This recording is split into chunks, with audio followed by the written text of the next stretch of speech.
When I first started this spiritual journey over a decade ago, I wish somebody would have told me that it wasn't going to look like anything I thought it was. It would have saved me so much time, so much frustration, and I would have tapped in so much faster. So today I'm going to share with you 5 things I wish somebody would have told me when I was starting on my intuitive and psychic development journey, so you don't have to struggle the way I did. Number 1, seeing with your intuition is not going to be in front of your 3D eyes. There is not going to be any voice from heaven or God or an angel or a ghost standing in front of you telling you exactly what you need to hear in the words that you will completely understand upon your first questioning. It doesn't work that way. Intuition and psychic abilities show up very subtle. Your intuition speaks in symbols. So it's not cut and dry. When you see a symbolic sign or a synchronicity show up, there's a process that you have to use to understand and uncover those messages. And I know it's sad to know that it's not going to be like, Elizabeth, you need to take this job, or Elizabeth, don't go that way. There is horrible traffic. And we all want that, right? We all wish that, but that is not how this works. There's a process to uncover the hidden meanings, and it's so subtle. You need to be fully tapped in, tuned in to be able to pick up on those messages. But what I will tell you is that when you practice, when you have a method like the one I teach in my course and on this channel, you can get so comfortable in understanding when your intuition is speaking to you. And you can get so comfortable with the process and how to understand and uncover what those symbols are that it takes away the confusion, and you're better equipped to not miss any intuitive signs coming through. And the meaning starts to jump out at you a lot quicker with a lot more ease. I'm embarrassed to say that I spent hours staring at the wall in front of me hoping to see something. I did. I really thought that I would see a ghost, I would be able to conjure a ghost or a spirit, angel, whatever you want to call that, to give me that guidance, that I could get clear guidance. And even in channeling, you see some of these big channelers, the Daryl Anka, the Daniel Scrantons of the world, who are absolutely amazing at what they do. And it seems so seamless for that information to come through. However, even that is more subtle than it appears to the eye. And it takes a lot of practice to get to that point. What I'll say is that the biggest misconception for me was that intuition is coming through your imagination, and it often feels like it's made up, which is why practice is so important. So when you start identifying what it actually feels like when your intuition is speaking to you, when it's trying to communicate, so when it does show up for you, you know, okay, that's my intuition. I can trust that because this is when it's happened in scenarios that really didn't have any importance to it. So I can trust it right now on something that is important because it is so subtle and it kind of does feel like I'm making it up.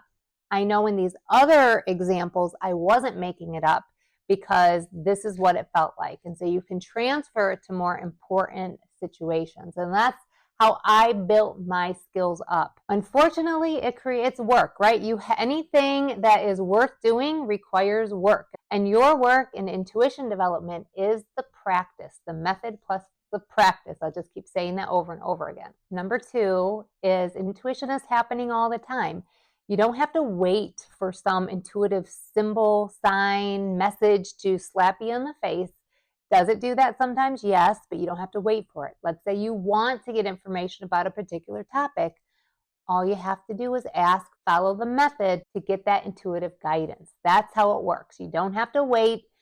It's not like waiting for that information, like waiting for a good time for that spirit to come forward with that information. You can ask for it and get it anytime, every time you need it.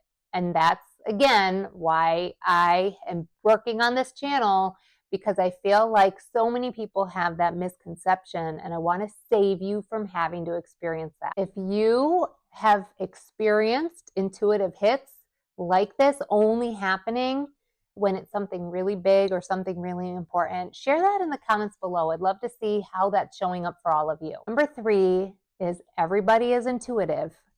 I had so much self-doubt. It was unbelievable. Did I see people out there practicing and want those skills? Yes. Did I hear that everybody was intuitive and psychic and had these spiritual abilities? Yes. But when I spent lots and lots of time, again, staring at the wall, reading different books and getting no results, I really, truly felt like it wasn't going to happen for me. But I can tell you, sitting in this chair today, where I had absolutely no abilities, no confidence to tune in for myself, to get any kind of knowledge or experience from my intuition, and just living life kind of floundering about in that way, hoping, wishing to do it and to have those intuitive abilities and nothing happening. If I can do it, you can certainly do it. And you just need to understand those principles that I've been talking about. 4, the elephant in the room, meditation. So many spiritual teachers say meditation is the key to intuition, and they are right on one sense.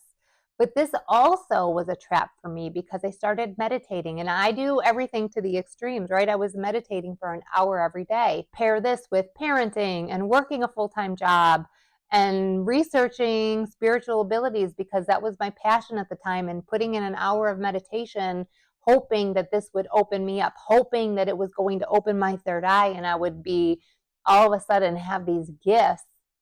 That's a lie. Now, meditation is very important to the process, and I have a whole video on this. I'll link that in the description below for you. However, it does not tap you into your intuition because you need a method.